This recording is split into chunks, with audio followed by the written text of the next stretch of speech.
خانمە نووسەری ئەمریکی و داکۆکی کار لە مافی خاوەن پێداویستیە تایبەتەکان هێلن کلێر دەڵێت باشترین و جوانترین شتەکانی دنیا نابینرێن و تەنانەت دەستیشیان لێ نادرێت، دەبێت بەدڵ هەستیان پێ بکەیت. لە واشنگتن دیسیەوە سڵاوی ستافی زایڵی داهێنانتان لێبێت.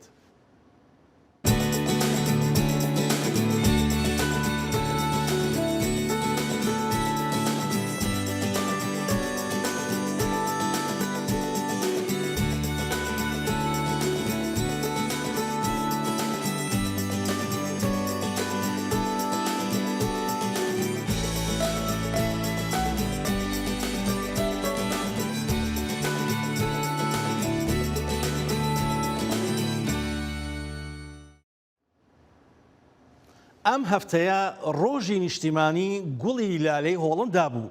لە شاری ئەمستردام ڤیستیڤاڵێکی جوانیان بۆ ساز کرد. هەر لە ئێستاوە دەرگای باخچە ڕازاوەکانی گوڵەکانی هۆڵندا کراوەیە بۆ میوان و گەشتیاران. لە چوارچەوەی چالاکێکدا باخچەیەکی گەورە بە هەزاران بە 200,000 گوڵەوە ئەمستردامی ڕازاندوتەوە. ڕۆژی شەمە ڕۆژی نیشتیمانی گوڵی لالە لە هۆڵندا لە شاری ئەمستردام بەڕێوە چوو بەرلەوەرزی بەرهەمهێنانی تەواوی ئەم جۆرە گوڵە کە بۆ لەمە دووە بە خێرایی گەشەکردنی بەردەوام دەبێت. لە چوارچێوەی چالاکیەکانی ساڵانەیدا ناوچەیەک بە 200,000 گوڵی لالە لە باخچەی میوزیەم پلین ڕازابووە. چالاکیەکە دەستی پێکرد لە کاتێکدا هەزاران سەردانیکە چاوەڕێیان دەکرد بە خۆڕایی و بەبێ بەرامبەر چەند ژمارەیە گوڵە لالەیان بە دڵی خۆیان دەست بکەوێت. ئەمە بەڕاستی سەرسوڕهێنەرە. ئەمەش ئەوەیە کە ئێمە لی تێدەگەین کە گوڵە جوانەکانی لالە بەرهەم دەهێنی. خەڵک دێن و چاوەڕێی دەکەن بۆ ماوەی یەک کاتژمێر لە دەواازەی چوونە ژوورەوە. دەموچاوەکان لێرە دەبینیت. سەیری ئەم ژنە بکە. زۆر دڵخۆشە بە گوڵەکان. ئەوە یەکێکی ترە. ئەمە ڕێک ئەوەیە کە ئێمە دەمانەوێت، ئەمە بۆ ئێمەیە. ئێمەی بەرهەمهێنەران حەزمان لێیە. بەرهەمهێنەرانی گوڵە لالە یارمەتی سەردانیکەرانیاندا بۆ دروستکردنی چەپکە گوڵەکانیان و ئامۆژگاریان دەکردن سەبارەت بە چۆنیتی گەشەکردنی گوڵەکان. ئەمە شتێکی زۆر تایبەتە. من هەرگیز شتێکی لەو جۆرەم نەبینیوە. ئەوەندە گوڵە لالام لە یەک شوێندا نەبینیوە. هۆڵندا گەورەترین بەرهەمهێنەری ئەم جۆرە گوڵەیە لە جیهاندا.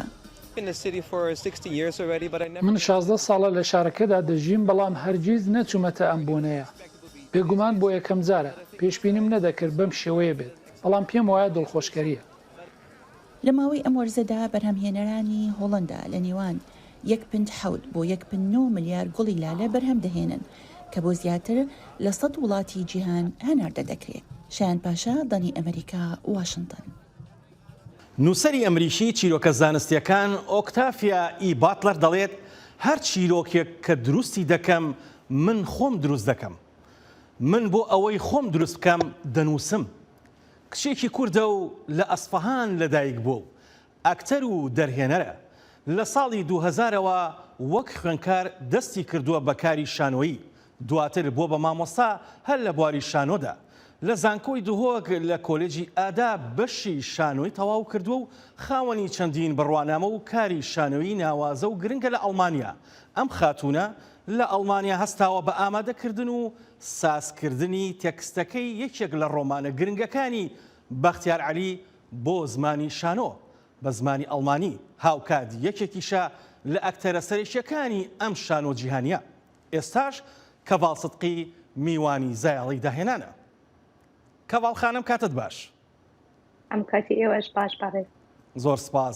کەڤاڵ خان، زۆر خۆشحاڵ بووین هەڵبەت کچێکی کورد توانیوێتی یەکێک لە ڕۆمانە گەورەکان و یەکێک لەو ڕۆمانانەی کە بەڕاستی ڕۆمانەکانی بەختیار ڕۆمانی زۆر جار سەختن، بەڵام زۆر جاریش هێندەی ڕووداوتیایە زۆر سەختە بکرێت بە کارێکی سینەمایی یان بکرێت بە کارێکی شانۆ. چەند زۆر بەلامانە گرنگە بۆمان باسکەی چۆن توانیت ئەم ڕۆمانە کە زیاد لە 500 ساڵا پڕەیە وەربگێڕیتە یان وای لێ بکەی ببێ بە تێکستێکی شانۆیی. زۆر سپاس جارێ سپاسی هاواتیان بۆ میهوانداریەها و ئەفدەلیڤە بۆ هەوا ئامادەگیری بۆ هەندێکیان بژین سەروی کارێک گرنگ دوی سەردەمە گرنگدا باخبین.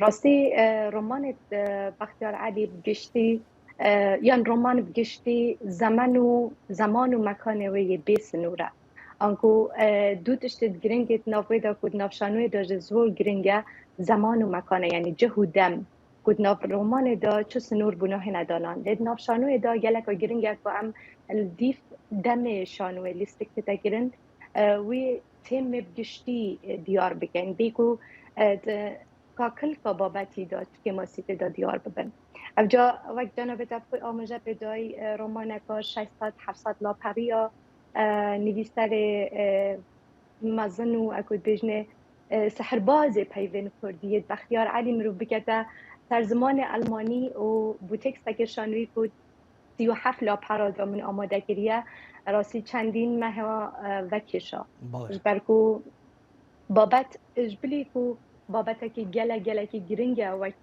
kes bû min wek Kurdek gelek çîrokê taybet jî tê de hene û amadekirinoyê taybet bi zimanê Elmanî ku hêşta nehatiye wergêran ser zimanê Elmanî bû min delîveka dilxweşger bû ji ber ku Kayîk Bextiyar erdekê dibêjîtin hunermendên şanûkar û mûsîqî çin her erdekê dinyayê bê dêyî kêşa û girif karê xwe pêşkêş bikin yani hunerê xwe nîşan den şêwekar çêt wênê xwe pêşan bide pêwîstîne gelek tişt biket mûsîqî çêt amîrê xwe ezif ket lê bû nivîserekê gelek bi zehmet el cîhaneka biyanî şêt zîka wî dergehî veketin evca min hez kir ji ber ku Bextiyarî gotî nivîser tinê li wê erdê cîniyê ku peyvê wan lê cîn û zimanê wan lê saxe evca min pêkol kir babetê serekiyê vê pertûkê bikim me tekstek bi zimanê Elmanî û pişanazî ve ev teksta nûke li êk ji girîngtirîn şanûyên Elmaniya karî daye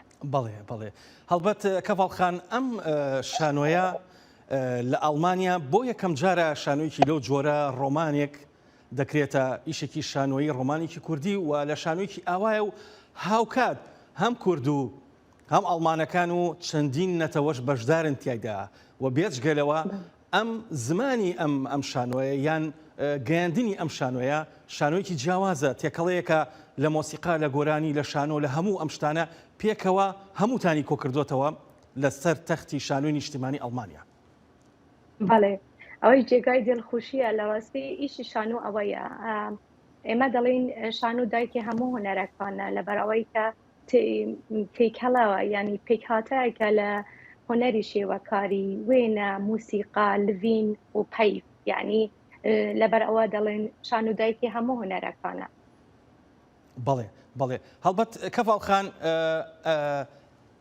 وا دیارە ئەم شانۆیە تەنها لە ئەڵمانیا پێشکەش ناکرێت لە مانگی دووە بێجگەلەوە بەنیازن بچن بەرە وڵاتەکانی دیکە یان ئەمە پرۆژەیەکی گەورەیە پێمان خۆش ئەم پرۆژەیەمان بۆ باسکەی زیاتر بۆ ئەوی بینەران ئەگەیان لەم پرۆژەیە بێ تەنها بریتینە لەوەی کە شانۆیەک پێشکەش بکرێت و تەواو نەخێر ینی لە ڕاستیە بابەتی ئەم شانوە لای من وەک کەس زۆر گرنگ بوو لەبەرەوەی ئێمای کورد ڕاهاتوون لەسەر ئەوەی کە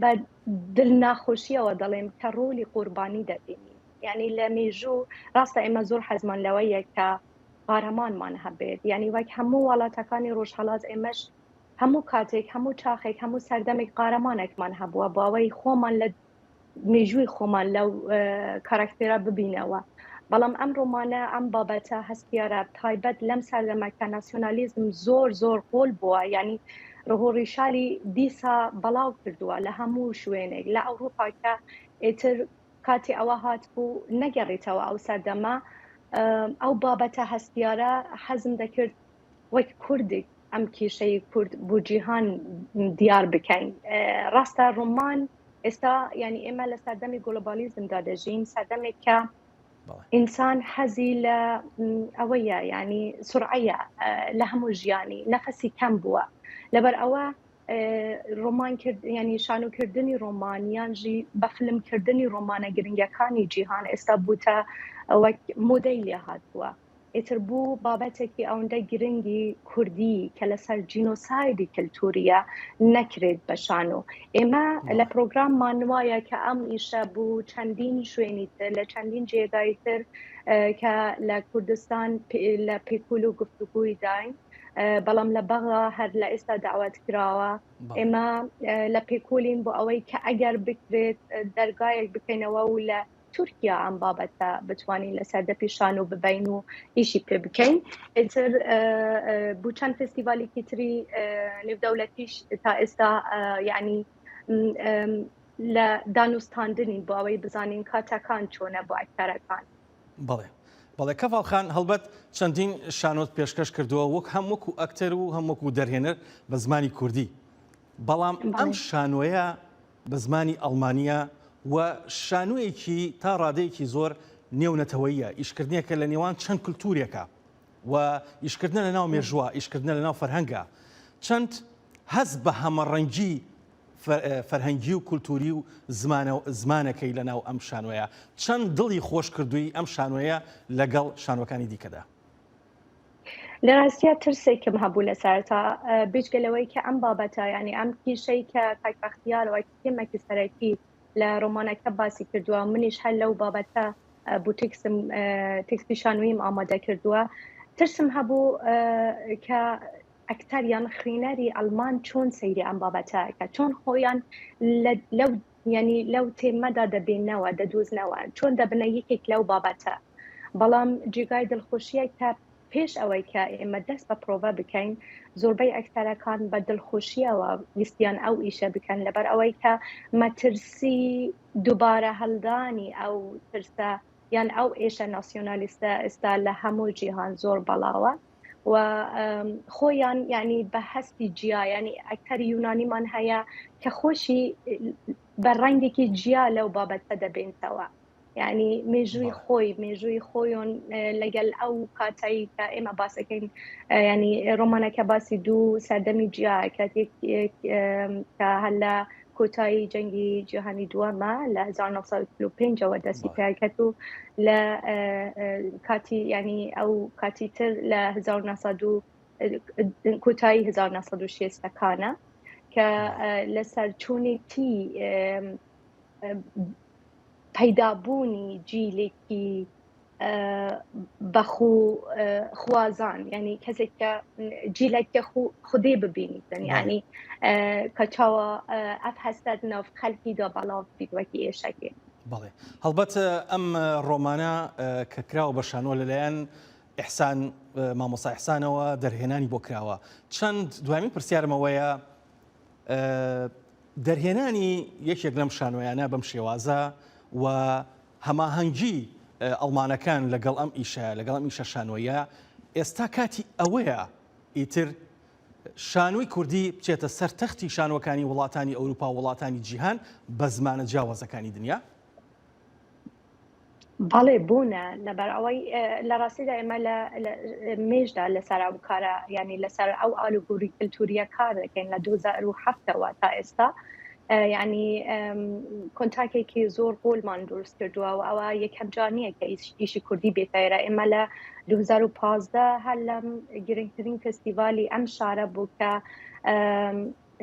چێروکی ژنانی چاوەڕوان هێنامانە سەر تەختەی شانۆی ئەڵمانیا هەموو بە زمانی کوردی و خانمەکانی بەشداربووان لە هەر چوار پارچەی کوردستان بوون یعنی ئێستا ئێمە هەست دەکەین کە لەم شارە ئێتر کە ناوی کورد دەبیستن زانستێکی تریان هەیە ئاگاداریەکی قۆڵتریان هەیە دەزانن کە باسی چی دەکرێت ئەوە نییە کە نائاشنابوونێک نەماوە یعنی هێدی بەرەو ئاشنابوونێکی دەڕوات کە جێگای دڵخۆشکەرە و ئەوە ئیشی شانووە لەبەرەوەی کە شانۆ ئیشی دیالۆگە دانوستاندنە ینی ئەو کاتەی کە ئێمە ئەم سەردەمەی کە ئێمە تیادەژین سەردەمی دیالۆگ مۆنۆلۆگە لەبەرەوەی سیاسیەکان هەموو شتێک بە مۆنۆلۆگەکەن هەموو شتێک بێ دانوستاندنە بەس ئێمە لە ڕێگای هوەرەوە ئەتوانین ئەو دەرگا بکەینەوە کێشەکان لە ڕێگای دیالۆگەوە کارە بکەین. بەڵێ بە دڵنیاییەوە هەڵبەت چەندین کاری هوەری و فەرهەنگی و مۆسیقی و هاوکات سینەماییش کراوە و شانۆیش کراوە لە ئەوروپا بەگشتی و لە وڵاتانی ئەوروپا زۆر گرنگە شانۆش بتوانێت بە هێزێکی جیاواز و بە فەرهەنگێکی جیاوازەوە لە وڵاتانی دنیاە شانۆی کوردی بە تایبەتی بە زمانە جیاوازەکانی دنیا بەخش بکرێت. زۆر سپاس دەکەین کەڤاڵخان بۆ ئەو کاتی پێتبەخشین بۆ زایاڵی داهێنانی دەنگی ئەمریکا هەر بژین. سپاس بۆ ئێوە زۆر سپاس. دەنگی ئەمریکا سەرچاوەی متمانە پێکراوی هەواڵ و زانیاری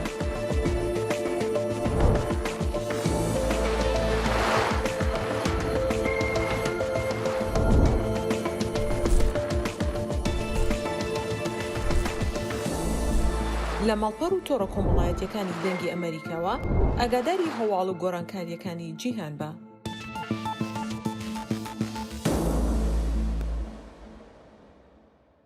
هەمیشە دیمەن و ڕووداوەکان لە ڕێی وێنەکانەوە لە خەیاڵ و یادەوەریماندا وەک خۆیان دەمێننەوە، بەڵام هەندێک لە وێنەکان دەبن بە تارمایی و دەشە ناو مێژووە. لە جیهانەوە گوڵبژێرێکمان لە فۆتۆکان بۆ ئامادەکردوون.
لێندسی ڤۆن کچە یاریزانێکی ئەمریکیە لە بواری خلیسکێنەی خێرای سەر بەفردا توانی تۆمارێکی جیهانی زۆر مەترسیدار تۆمار بکات. تا ئێستاکە چەندین یاریزان لە ڕێی ئەم ئەزموونەوە گیانیان لەدەستداوە یان بریندار بوون. تەنها پیاوان ئەم سەرکێشیە دەکەن، بەڵام لێندسی وازی نەهێنا و تۆمارە جیهانیەکەی بردەوە. ئێستاش خۆی ئامادە دەکات بۆ پێشبڕکێ گەورەکەی وڵاتی نەمسا. یاریزانی ئەمریکایی بۆ خلیسکانی سەربەفر لێندسی ڤۆن یەکێک لە هەرە دەستکەوتە بوێرەکانی لە ماوەی تەمەنی درەوشاوی وەرزشی خۆیدا بەدەستهێناوە. ئەوەش بریتیە لە خلیسکان بە ڕێڕەوێکی لێژی بەفرینی لە نەمسا ئەوەی بە ڕێڕەوی ستریف دەناسرێت.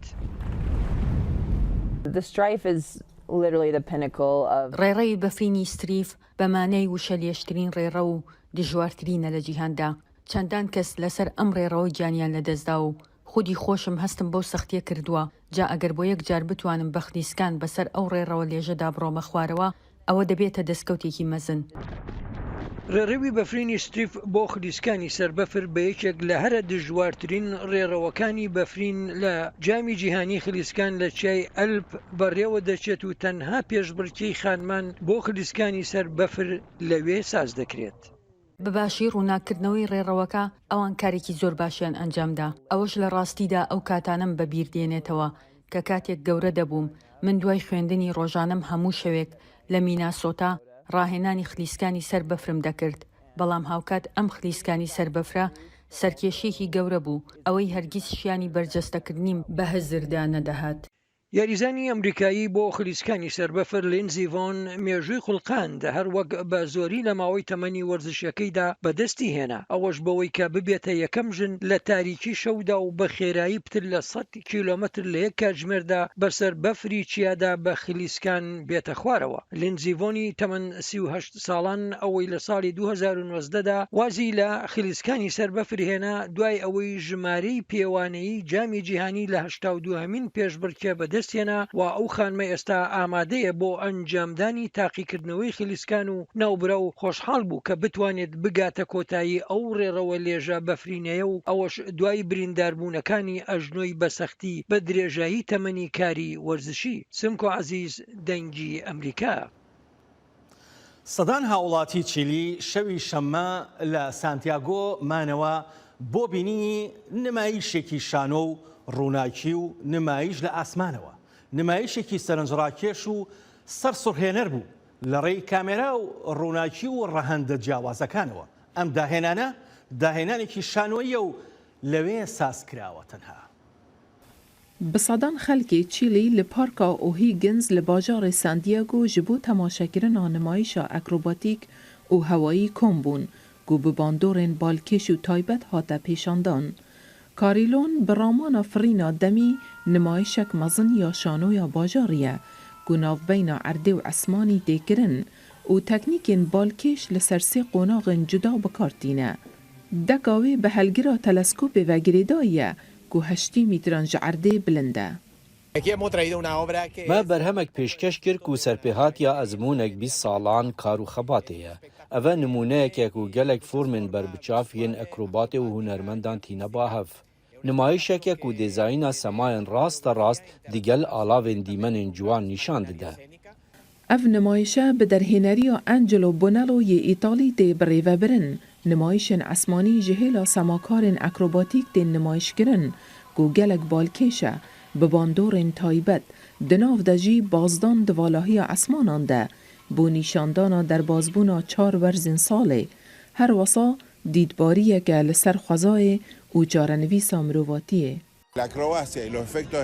Li vînên ekrobatîk û şêwazên taybet her wisa teknîkên agirî bandorên mezin li min kirin û hêvîdarim gelek kes ve ku min bikarin û bi awayekî zîndî bên û bibînin.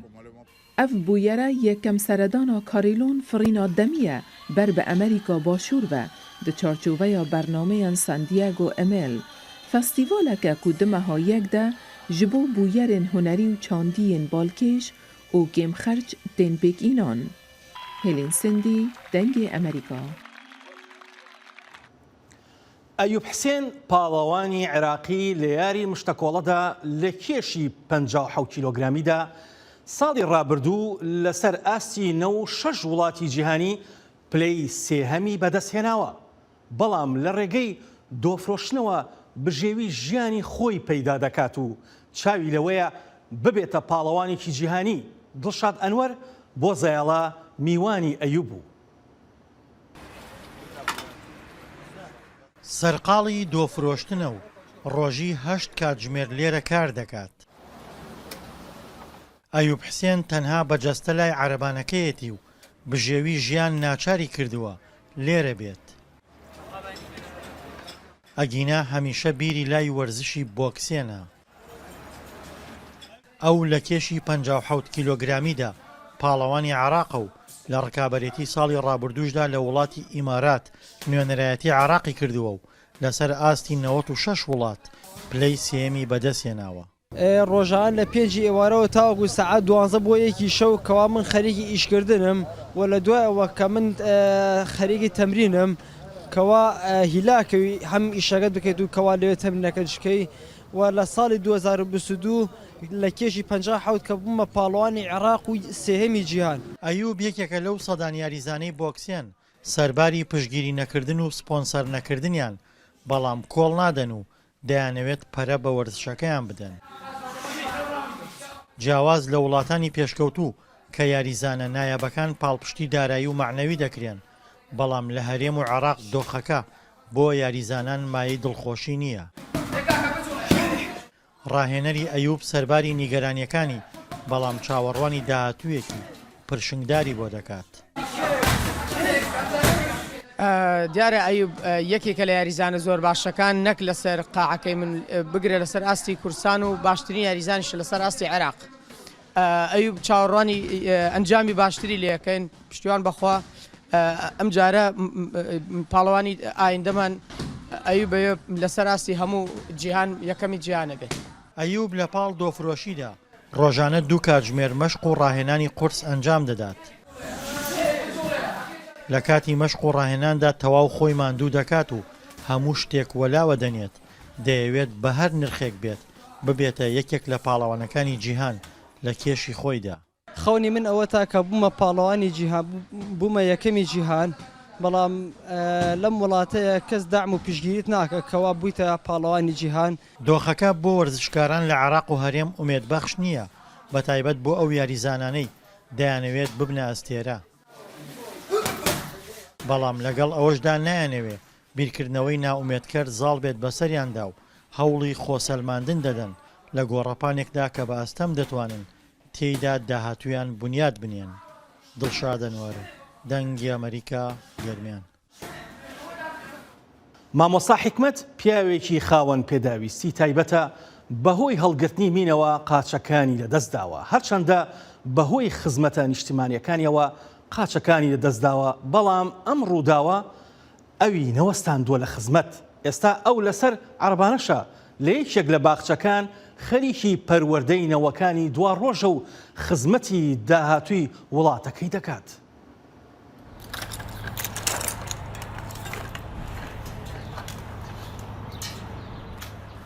من ناوم حکمت معروف قادرە لە 1970 لەگەڵ ڕەکی بەرخانەقا لە شاری سلەیمانی لەدایک بووم. لە باخچەی مناڵانی ئەرخەوان دەوامەکەم، کارجێڕی بەڕێوەبردنەکەی یەکەم و بە هاوکاریش لەگەڵ مامۆستایانی هونەرە هاوکاریانم بۆ کردنی شانەوە لە دانانی پلانی فیستیڤاڵەکانی باخچەیە بە بەردەوامی بەشدار بوومەوە جگە لە کارە سەرەکیەکەی خۆم کە کاری کارگێڕی و نووسرا و هەروەها حساباتی باخچە، چکە ژمێریاری باخچە لە لای منە.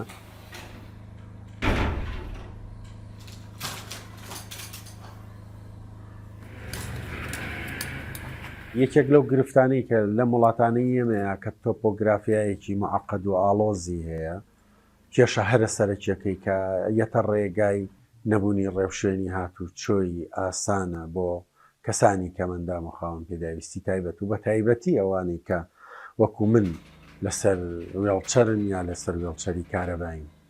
لە ڕاستیان نەبوونی ئەم خزمەت گوزاریە و بەکارلێکردنی ئەم نەبوونە لەگەڵ ئەو تۆپۆگرافیا ئاڵۆزەی کە بە نمونە شاری سلەیمانی هەیەی ڕێگریەک هەیە لە ئێمە بۆ تێکەڵاو بوونەوە. ئێمە بەداخەوە کە مندامان بە شێوەیەکی گشتی ئێمە چوینەتە لێوارەکانی کۆمەڵگاوە. هۆکارەکانی ئەمە زۆرن، یەکێک لە گرنگترینیانەوەیە کە ئێمە لە هۆڵەکانی شانۆ، لە هۆڵەکانی شێوەکاری، لە سینەما، لە فەرمانگەکان، لە مۆڵ، لە بازار، لە سەر شەقامەکان، لە هیچ شوێنێکی شارە وەکو ئەوی کە پێویستە ڕێوشێنێکی هاتوچۆی ئاسان بۆ کەسانی کە مندام و خاوەن پێداویستی تایبەت نییە. بە نمونە هەروەکو نمونەیە گەر شاری سلەیمانی 7 کیلۆمەتر مڕەبع بێ، ئێمە لەو 7 کیلۆمەترە ڕەنگە 2 کیلۆمەتران دەست نەکەوێت بۆ ئەوەی بە ئازادی هاتوچۆی تیا بکەین یان بمانەوێ بچین بۆ ئەو شوێنانی کاچین. هیچ یەکێک لە شەقامەکانی سلەیمانی بە کواڵیتیەکی بەرز بە ئاسانیەکی باش ئاسان نییە بۆ ئەوەی کەسێکی وەک من بچێ لە بازاڕێک. ئەمە کێشە گەورەکەی کەمەندامانی کوردستانە کە نا شارەوانیەکانی کوردستان لە شارە گەورەکانە، لە ناحیەکانە، لە قەزاکانە لە کاتێکا کە دیزایانی شۆستە و شەقامەکانەکەن کەمەندامان ناچارە بن وەکو ئۆتۆمبیلەکان بەسەر شەقامەکانە بڕۆن، لەبەرەوەی نە لە کۆتایی شۆستەکەیە و نە لە سەرەتای شۆستەکەیە و نە ناوەڕاستەوە لە شوێنی پەڕینەکانەوە شوێنێک نییە کە مندامانی کوردستان بتوانن لێوەی بچنە سەر شۆستەکە و لە ئۆتۆمبیلەکان دوورکەونەوە. کاتێکە شوێنێک دیزاینەکەن و دروست دەکرێ گرنگە لەوە تێبگەن کە لە 12 کۆمەلگای بەشەری کە مندامە، بۆیە گرنگە و داواکارین لەوەی کە ئەمانە ئەم کێشەیە چارەسەر بکرێ و مۆڵەت بە هیچ شوێنێکی بازرگانی نەدرێ هەتاوەکو ڕێوشێنێکی هاتوچۆی ئاسان کە گونجاو بێ بۆ کەمەندامان تایە دروست نەکرێت. بەختیار عەلی لە دیوانی ئەی بەندەری دۆست ئەی کەشتی دوژمندا دەڵێت من گوڵەکان دەپچڕم و دووبارە بۆم ناکرێتەوە بە باغ، موروی تیشکەکان دەپچڕم و بۆم نابنەوە بە ڕووناکی، وشە لە وشە دەپچڕم و بۆم نابنەوە بە کتێب، تاریکی لە تاریکیدا دەبڕم و بۆم ناکرێنەوە بە شەو، باڵ وەها لە باڵ جا دەکەمەوە بۆم نابێتەوە بە فڕین، تا زایڵەیەکی دیکە و خەم و جوانی و داهێنانێکی دیکەی جیهان ماڵەوە.